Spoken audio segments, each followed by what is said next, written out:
বাংলাদেশে গত 16 বছরে যে ফেসিবাদ কায়েম করেছিল, জুলাই বিপ্লবে যে আমাদের 2000 ভাই বোনকে শহীদ করেছিল, 40,000 ভাই বোনকে গাজী করেছে, হেলিকপ্টার থেকে গুলি করে আমাদের শহীদ আনাস, শহীদ তাহমিদ থেকে শুরু করে হাজার হাজার আমাদের ভাই বোনদেরকে শহীদ করেছে।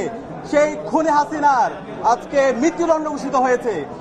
এই রায়ের মাধ্যমে আজকে জুলাই বিজয় হয়েছে। এই রায়ের মাধ্যমে আজকে জুলাইয়ের প্রজন্ম বিজয় হয়েছে। এই রায়ের মাধ্যমে আজকে শহীদদের যে আকাঙ্ক্ষা সেটি বাস্তবায়ন হয়েছে, ইনসাফের বিজয় হয়েছে।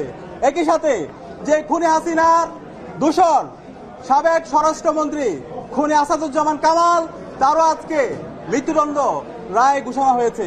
কিন্তু একই সাথে আমরা আশা করেছিলাম যে খুনি হাসিনার নির্দেশে আমাদের চাঙ্গারপোল থেকে শুরু করে আমাদের সাভারে এবং সারা দেশে যে গণহত্যা চালিয়েছে, হেলিকপ্টার থেকে গুলি করেছে, সাবেক পুলিশের আইজিপি চৌধুরী আব্দুল্লাহ আল মামুন, তারও দৃষ্টান্তমূলক বিচার আওতায় আনা হবে। কিন্তু তার যে 5 বছরের তাকে কারাদণ্ড দেওয়া হয়েছে সেটা আমরা সন্তুষ্ট না।